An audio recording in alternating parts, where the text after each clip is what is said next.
ધારાસભ્ય ચૈતર વસાવાની ધરપકડને 1.5 મહિના જેટલો સમય વીતી ચૂક્યો છે.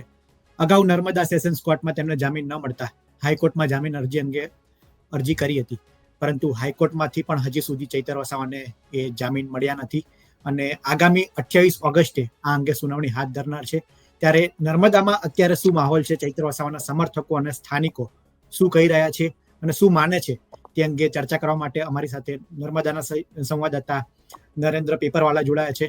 નરેન્દ્રભાઈ, જણાવશો કે નર્મદામાં અત્યારે શું સ્થિતિ છે, ત્યાંના લોકો શું કહી રહ્યા છે અને ચૈતર વસાવા વિશે શું માને છે? પૂર્ણ આપને જણાવી દઉં કે ધારાસભ્ય ચૈતર વસાવાના જે મામલે છે, તો આપણે એમના સમર્થકોની વાત કરીએ તો એમના જે સમર્થકો કાગડોળે રાહ જોઈને બેઠા છે કે ધારાસભ્ય ક્યારે જેલમાંથી બહાર આવે. હાલમાં ધારાસભ્ય ચૈતર વસાવા વડોદરાની સેન્ટ્રલ જેલમાં કેદ છે. 5 જુલાઈથી તેઓ કસ્ટડીમાં છે, પોલીસની હિરાસતમાં છે અને જેલમાં છે. ત્યારે રાજકીય વાત કરીએ અને પહેલા તો આપણે સમર્થકોની વાત કરીએ તો તેમના સમર્થકો કાગડોળે રાહ જોઈને બેઠા હતા અને સમર્થકો દ્વારા એવો આક્ષેપ કરવામાં આવ્યો છે કે ધારાસભ્યને ખોટી રીતે ફસાવવામાં આવે છે અને તેમને જેલમાં બંધ રાખવામાં આવે છે. ધારાસભ્યના સમર્થનમાં આ અગાઉ આમ આદમી પાર્ટીના રાષ્ટ્રીય સંયોજક અરવિંદ કેજરીવાલ અને પંજાબના મુખ્યમંત્રી ભગવંત માનની ડેડિયાપાડા ખાતે સભા થઈ હતી. ત્યારબાદ 9 ઓગસ્ટે વિશ્વ આદિવાસી દિવસના દિવસે પણ મોટી સંખ્યામાં ચૈતર વસાવાના સમર્થકો અહીંયા ઉમટી પડ્યા હતા. એટલે કે સમર્થકો અત્યારે ચૈતર વસાવાની બહાર આવવાની કાગડોળે રાહ જોઈને બેઠા છે.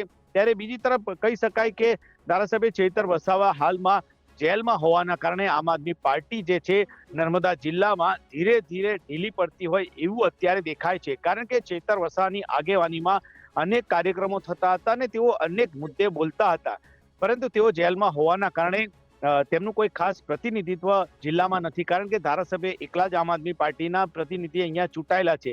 બીજા બધા જે નેતાઓ છે એ પાર્ટીના હોદ્દેદારો છે. એટલે કે આમ આદમી પાર્ટી દ્વારા જે કાર્યક્રમો જે થયા હતા ત્યારબાદ હાલમાં કાગડોળે તેઓ રાહ જોઈને બેઠા છે. બીજી તરફ આમ આદમી પાર્ટીનું જે ગત વખતે ગઠબંધન હતું કોંગ્રેસ પાર્ટી પણ આ તરફ એક્ટિવ થઈ રહી છે.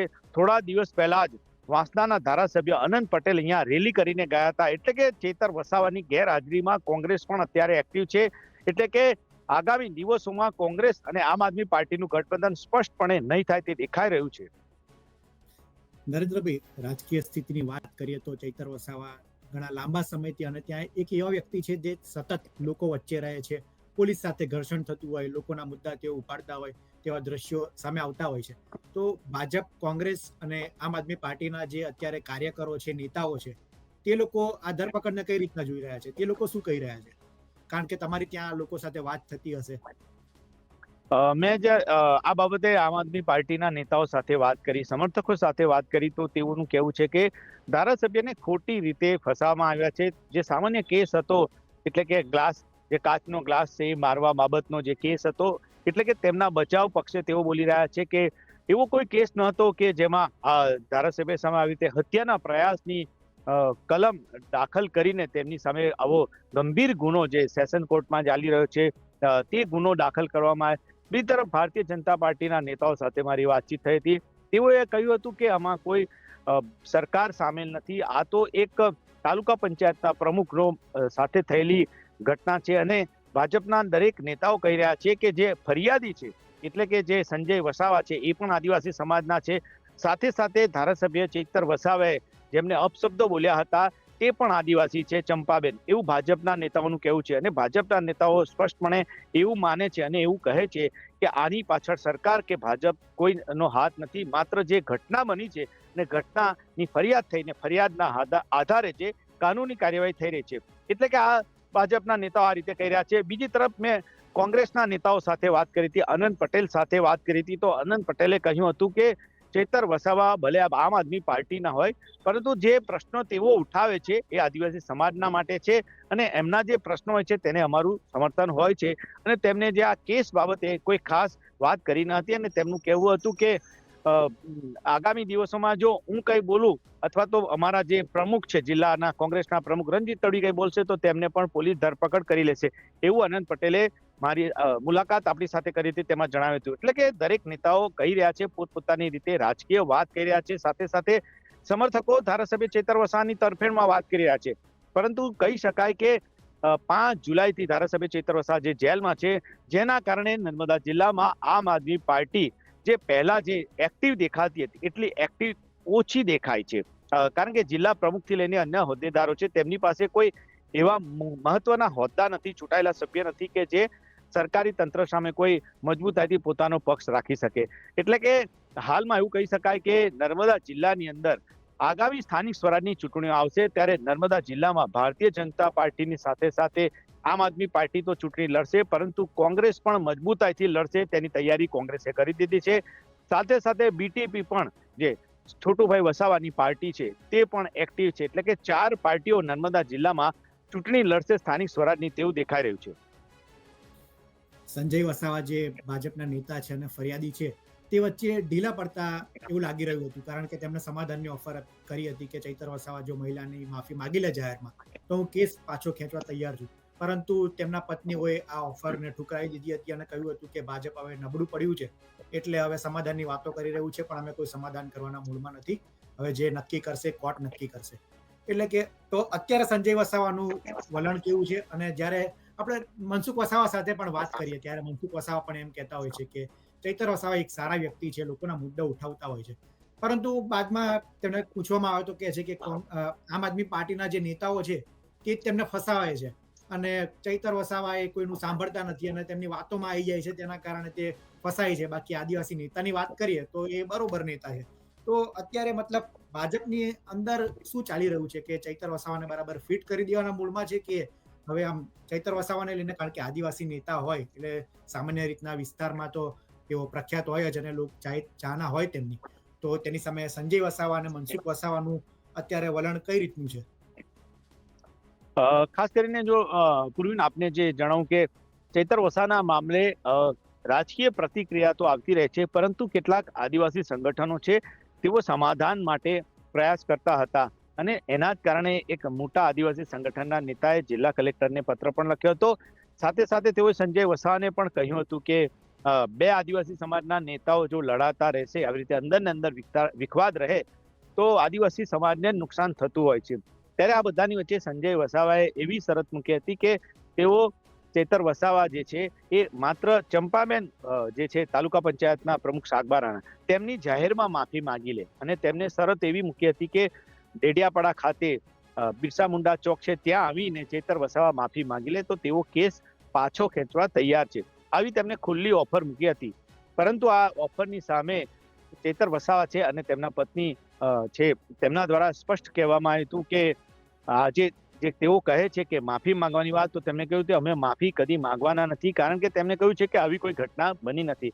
એટલે કે ચૈતર વસાવાના પક્ષે એવું કહેવામાં આવી રહ્યું છે કે આ જે ઘટના બની છે એ એવી કોઈ ઘટના બની નથી, અને એ ધારાસભ્યને આ ફસાવવામાં આવી રહ્યા છે, કારણ કે તે મનરેગાનો મુદ્દો ઉઠાવે છે, તેમજ કૌભાંડના જે મુદ્દાઓ ઉઠાવે છે, જેના કારણે ભાજપ સરકાર તેઓને આ રીતે જેલમાં રાખીને તેમને પરેશાન કરવા માંગે છે, અને એને એમનો અવાજ દબાવવાનો પ્રયાસ ભાજપ કરી રહ્યો છે. આમ આદમી પાર્ટીના નેતાઓનો અને ધારાસભ્ય ચૈતર વસાવા છે તેમની પત્નીઓનો આવો આક્ષેપ છે. ત્યારે આ આરોપ તેમના તરફથી મૂકવામાં આવ્યો છે, પરંતુ ભાજપે બીજી તરફ એવું કહેવું છે કે ભાજપના જે મુખ્ય ફરિયાદી છે તાલુકા પંચાયતના પ્રમુખ સંજય વસાવા, તેઓ ફરિયાદ પાછી ખેંચવા તૈયાર છે, પરંતુ તેમને જે શરત મૂકી છે એ શરત એવી છે કે સ્વાભાવિક છે કે ચૈતર વસાવાનો જે તેવર છે, અને તે એવા નેતા છે જે એમની જે એક પ્રકારની એમની જે પોતાની એક છબી છે, એ છબી જોતા ચૈતર વસાવા ક્યારે આ રીતે બધાની સમક્ષ આવીને માફી માંગે તેવું થાય તેમ તો દેખાતું નથી. એટલે કે સમાધાન થાય તેવું તો દેખાતું નથી. તો આગામી દિવસમાં કેસ ચાલશે, અને કોર્ટમાં કેસ જે પ્રમાણે કાયદેકીય રીતે ચાલશે, અને જે પરિણામ આવે તે તો ત્યારે ખબર પડશે. પરંતુ કોર્ટની કાર્યવાહી ચાલી રહી છે. બીજી તરફ સમાધાન માટે પ્રયાસ થયા હતા, પરંતુ સમાધાન થાય તેવું હવે તો દેખાતું નથી. છોટુ વસાવાની વાત કરીએ તો છોટુ વસાવા એ આદિવાસીઓના મસીહા ગણાય છે, પરંતુ જ્યારથી ચૈતર વસાવા મેદાને આવ્યા છે, ચૈતર વસાવા એક્ટિવ થયા છે, તેમની લોકચાહના વધી છે, ત્યારથી છોટુ વસાવાનું ક્યાંક ને ક્યાંક લોકચાહના ઓછી થતી હોય તેવું લાગે છે, અને તેનું પરિણામ આપણે ચૂંટણીઓમાં પણ જોઈએ છે. તો છોટુ વસાવાનું ચૈતર વસાવા મામલે શું માનવું છે? કારણ કે આદિવાસી નેતા તરીકે તો એમની ફરજ આવે કે ચૈતર વસાવાના તે સમર્થનમાં રહે, પરંતુ બીજી તરફ તેમની રાજકીય વાત કરીએ તો રાજકીય રીતના ઘણું નુકસાન ચૈતર વસાવાએ તેમને પહોંચાડ્યું છે, અને એક ભિલિસ્તાનની ચળવળ પણ તેઓ ચલાવી રહ્યા છે, જેને ચૈતર વસાવા સમર્થન કરી રહ્યા છે. તો છોટુ વસાવાનું વલણ ચૈતર વસાવા તરફ કઈ રીતનું હોય? છોટુભાઈ વસાવાની જો વાત કરીએ તો છોટુભાઈ વસાવા ઝઘડિયા વિસ્તાર એટલે કે ઝઘડિયાના ધારાસભ્ય હતા અને મોટા આદિવાસી નેતા છે. તેઓ માત્ર એક ધારાસભ્ય ન હતા, પરંતુ એક આદિવાસી સમાજના મોટા કદના નેતા છે. ત્યારે તેઓની જે વાત કરીએ તો તેમના જ આ ચૈતર વસાવા છે કે તેમના પુત્ર મહેશભાઈ વસાવા ડેડિયાપાડાના ધારાસભ્ય હતા અને તેમના ખાસ વ્યક્તિ અને તેમના પીએ તરીકે અનેક વર્ષો સુધી ચૈતર વસાવાએ કામગીરી કરેલી છે. એટલે કે તેમના નજીકના એક નેતા હતા, કાર્યકર હતા, યુવા નેતા હતા છોટુભાઈ વસાવાના. ત્યારે અત્યારે ચૈતર વસાવા એવું કહી શકાય કે ચૈતર વસાવાના આવ્યા પછી બીટીપીને મોટું નુકસાન થયું છે. કારણ કે મોટું નુકસાન સ્પષ્ટપણે મતોમાં દેખાઈ રહ્યું છે.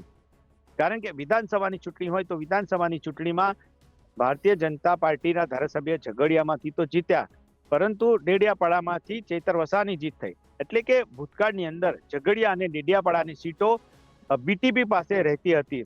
ઝઘડિયાથી ધારાસભ્ય છોટુભાઈ વસાવા હતા અને ડેડિયાપાડાથી મહેશભાઈ જીતતા હતા. તેઓ અનેક વખત જીતેલા પણ છે મહેશભાઈ. અને છોટુભાઈ તો અનબીટેડ હતા, વર્ષોથી ત્યાં ઝઘડિયાની સીટ પર જીતતા હતા, પરંતુ ત્યાં પણ તેમની હાર થઈ છે ઝઘડિયા વિધાનસભા વિસ્તારમાં. અને ત્યારબાદ લોકસભાની ચૂંટણી આવી.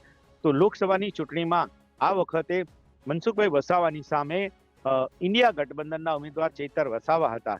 ચૈતર વસાવાની હાર થઈ છે, પરંતુ જે ડેડિયાપાડા અને ઝઘડિયા વિધાનસભાનો મત વિસ્તાર છે ત્યાંથી ચૈતર વસાવાને ખૂબ સારા મતો મળ્યા હતા. ત્યારે આ મતો જે મળેલા છે તે બતાવે છે કે ઝઘડિયા મત વિસ્તાર જે છોટુભાઈનો હતો ત્યાં મોટું ડેન્ટ ચૈતર વસાવાએ પાડી દીધું છે. ત્યારે આ ડેન્ટ જે પાડ્યું છે એ આ સ્થાનિક સ્વરાજની ચૂંટણીમાં પણ રહેશે કે પછી સ્થાનિક સ્વરાજની ચૂંટણી પહેલા બીટીપી પોતાની જે ભૂલો થઈ છે તે સુધારી લેશે. કારણ કે બીટીપી અત્યારે ફૂલ ફોર્મમાં એક્ટિવ છે. કારણ કે મહેશભાઈ વસાવા જે ભારતીય જનતા પાર્ટીમાં ગયા હતા એ ફરી બીટીપીમાં આવી ગયા છે અને બીટીપીને ફરીથી તેઓએ એક્ટિવ કરી છે. બીટીપી અત્યારે અલગ અલગ પોતાની મિટિંગો કરી રહી છે, કાર્યકરો સાથે સમર્થન માટે કાર્યકરો સાથે મિટિંગ કરી રહી છે, તેમજ પ્લાન પણ કરી રહી છે. અને છોટુભાઈ વસાવા સાથે મેં જ્યારે મુલાકાત કરી હતી ત્યારે છોટુભાઈ વસાવાનું સ્પષ્ટ કહેવું છે કે બીટીપી પાર્ટી આગામી દિવસોમાં દરેક ચૂંટણીઓમાં દેખાશે અને તેઓ ઉમેદવારોને લડાવશે. એટલે કે આવનારી સ્થાનિક સ્વરાજની ચૂંટણીમાં માત્ર નર્મદા જિલ્લો જ નહીં, પરંતુ ભરૂચ જિલ્લામાં પણ ભારતીય ટ્રાઇબલ પાર્ટી બીટીપી પાર્ટી છે એ ફૂલ એક્ટિવ મોડમાં ચૂંટણી લડશે. ત્યારે જો બીટીપી ફૂલ એક્ટિવ મોડમાં ચૂંટણી લડશે તો તેનું સીધું નુકસાન અન્ય કોઈ પક્ષને થાય કે ના થાય, પરંતુ આમ આદમી પાર્ટીને સ્પષ્ટપણે થાય તેવું દેખાઈ રહ્યું છે. નરેન્દ્રભાઈ, આભાર ચૈતર વસાવા કેસ વિશે માહિતી આપવા બદલ અને નર્મદામાં અત્યારે શું સ્થિતિ છે તે જણાવવા બદલ.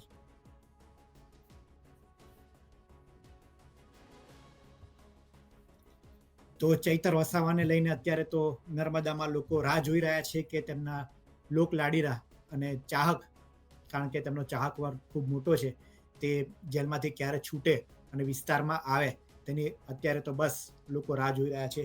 આગામી સમયમાં શું થાય છે, 28 ઓગસ્ટે હાઈકોર્ટમાં સુનાવણી દરમિયાન શું થાય છે, તે પડના અપડેટ અમે તમારા સુધી પહોંચાડતા રહેશું. તો ગુજરાત તક જોતા રહો.